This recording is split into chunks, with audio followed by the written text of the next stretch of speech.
The premiere for Hawkeye on Disney Plus is a unique flavor of Marvel that predictably goes for lots of jokes, but also seems to want some real dramatic beats. Surprisingly, however, it seems content to neglect some key elements that I think have made other Marvel projects appealing to audiences. Stick around and I'll explain. I'm Peter Franson from christiangeekcentral.com and Spirit Blade Productions. This is my uncut review of Hawkeye, the series premiere on Disney Plus, episodes 1 and 2. The synopsis on IMDb reads, former Avenger Clint Barton has a seemingly simple mission: get back to his family for Christmas. Possible? Maybe with the help of Kate Bishop, a 22-year-old archer with dreams of becoming a superhero. The two are forced to work together when a presence from Barton's past threatens to derail far more than the festive spirit. Alright, a quick temperature check of my taste in Marvel in case you're not familiar. I really liked Iron Man, Captain America Winter Soldier, Captain America Civil War, Avengers Infinity War and Avengers Endgame, and the two Spider-Man movies. Everything else, to varying degrees, has lacked impact and been unmemorable or even boring in some cases by comparison to those movies I liked, because of Marvel's tendency to chase after jokes to the detriment of developing characters or building dramatic tension or weight, despite action and spectacle getting bigger and bigger and bigger. So now, what is this thing to me in light of that? Well, first off, I'm always on the lookout for like nerdy Christmas content, and that is certainly here. They lean into that big time. Clint Barton is seemingly retired as Hawkeye, or is at least trying to take a break to invest in his family. There are brief flashbacks and callbacks to his history that remind us of just what he's been through, and that he's actually been through a lot. He, of all the Avengers, is the most grounded and human and vulnerable and street level, and so I appreciate them making some effort to lean into his humanity more. He seems to still be kind of in shell shock over the loss that he has experienced. So I really appreciate that they go for that and retrospectively add or at least retain dramatic weight in his story and in his history. But these moments are sparse, and they often still come while competing with jokes or light moments, which is a bit disappointing. Kate Bishop is introduced as a woman in her early 20s who survived the Chitauri attack on New York when she was a young girl, which just seeing that flashback and seeing her as a young girl is like, yes, I'm old. And I think Clint Barton is probably feeling that too, just feeling world weary, So anyway, she was left with this drive to become like Hawkeye because he rescued her without realizing it rescued her family during an attack from the Chitauri, that big cool moment where he's jumping off the building backwards and firing arrows and stuff. It was right around that moment, and they kind of recapture that, recontextualize it a little bit, and it was really neat. Through a series of convenient events in this first episode, first two episodes, she meets Hawkeye, and the two are then tangled up in dealing with enemies from Hawkeye's past. It largely feels like, I guess, a sitcom or dramedy or crime drama or mystery drama without the mystery, or without, I guess there is crime, so I don't know. Stuff happens and we go from one scene to the next, but as far as like what are they committing to? What is this animal? I feel like maybe they're going for too many different things at once, or not going strongly enough in all these different areas. The action falls far short, to my mind, of other Disney Plus Marvel shows, with fight choreography that feels pretty basic and not performed, I don't think, at the standard that we've come to expect. Visual effects are also infrequent, with some very noticeable green screen backgrounds. Dialogue includes some phrases here and there that explicitly state what an actor could have conveyed with a facial expression, such as, where did she go? Okay, I see that you're looking around. I see that you're looking for her. You don't need to say, where did she go? Or one character muttering loudly to herself as if only she can hear, but the character that's in the room with her can clearly hear, and of course we as the audience can hear as well, and she's just like something to the effect of, I can't believe Hawkeye's in my apartment. You don't have to say that. We can see that. Just get the camera in there and let us see the bewilderment, or do that through visual storytelling of some kind, but they don't do that. They use dialogue that feels unnatural from time to time to convey some of these ideas, and I really dislike that. Now, although I have not connected with most of the Marvel movies to the degree that many others have, don't hear me saying that I hate all Marvel movies. You know, I think I used to kind of dig into them more than I probably needed to. I think they're fine. I think most of them are fine. There's only a few that I'm like, I dislike this one. Very small number. Most of them are like, they're fine, you know.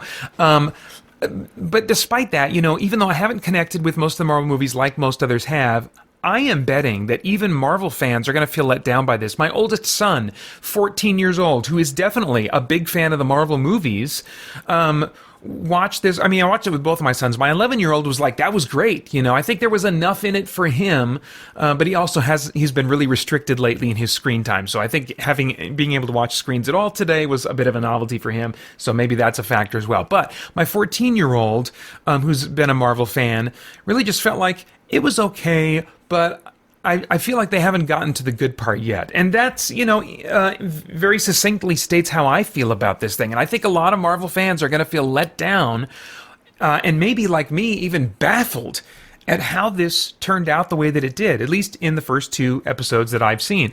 I would have loved a cool, street-level, gritty maybe is asking too much from Marvel, I understand that, but street-level Black Ops kind of series with Clint Barton gradually passing the torch to a new Hawkeye.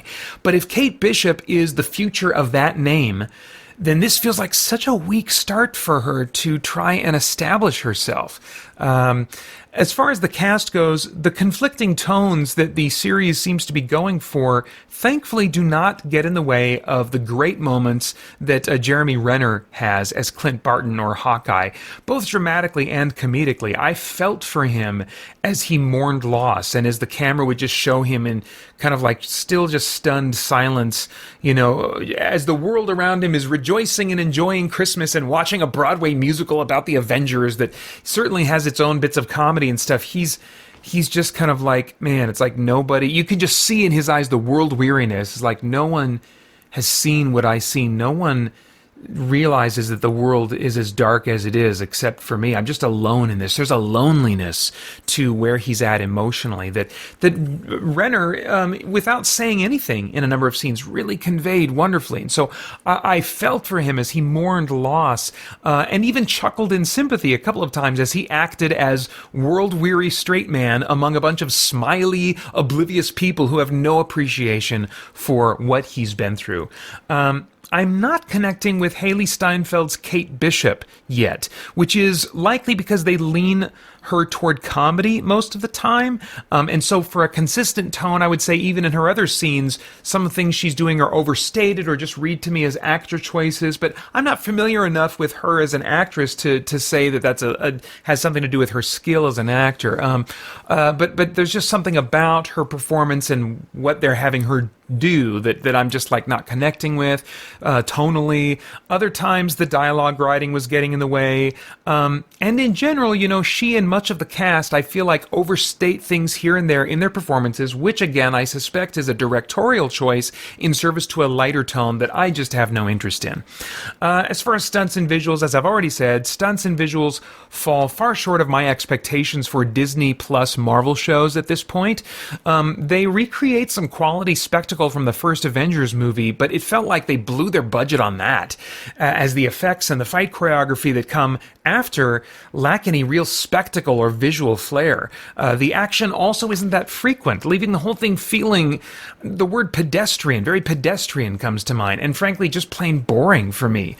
As far as themes, you know, I always try to look for any moral, philosophical, or spiritual themes going on in entertainment that I take in that might trigger some worthwhile thought or conversation. And for themes to bubble to the surface, I often need to be interested or invested in the story and characters in some way. That's almost always a prerequisite for me, and that just isn't happening for me here. I just don't have any interest in this story. They have a few elements in place to potentially comment on parent-child relationships if they choose at some point in this series, or a number of other thematic directions that they could go. They have appropriate plot beats in place that they could use to take a theme and say something about it, But much like the main story, I feel like I'm still waiting for them to develop and move things forward from the slow and uninteresting, to me, start in these first 2 episodes. Now, I have no idea what your tastes are in TV shows, but if I were a time traveler, I would go back in time and say, Peter, yeah, skip this one. The MCU seems to be transitioning from the respected but dying embers and echoes of Endgame and Phase 3 into what plays out for you as an actual slump. That even Spider-Man coming up in December may not be able to pull them out of, especially since Spider-Man in its own movies, owned by Sony, is almost kind of trying to stay segmented from the Marvel Universe, so I don't know. I mean, they got Doctor Strange and stuff, so maybe something will come that'll kind of breathe some new life into our broader view, or at least your broader view, Peter, of the MCU. We'll see, But even if that's like just this a fantastic, amazing, no pun intended, experience, I don't know that it's going to be able to pull the MCU at large into something that you're interested in investing in again. If at some point they recover those dramatic elements of Phase 3 that made you care, and if this series seems to be relevant to where they are headed, namely that Kate Bishop or Clint Barton are a part of that, then you might come back to this at that point and put it on a second screen in your peripheral vision while you play some video games, if you already have a month of Disney Plus for some other reason. But as much as you love finding new nerdy Christmas stuff to watch, stay far, far away from this. It just is not the show for you. And those are all my thoughts for now on Hawkeye, episodes 1 and 2. I'd love to get your thoughts and reactions in the comments below. Marvel fans, are you digging this? Am I not reading the room right? And Marvel fans are really actually excited about this and digging on this show? Let me know. Also, please like, share, subscribe, and click that bell to stay connected. I want to thank the Spirit Blade Insiders for making this review and so much of my other content possible. For more info about the exclusive benefits of becoming an insider, go to patreon.com/spiritbladeproductions. Then I hope you'll check out our podcast and stay connected to all CGC content at christiangeekcentral.com as we continue to geek out and seek the truth.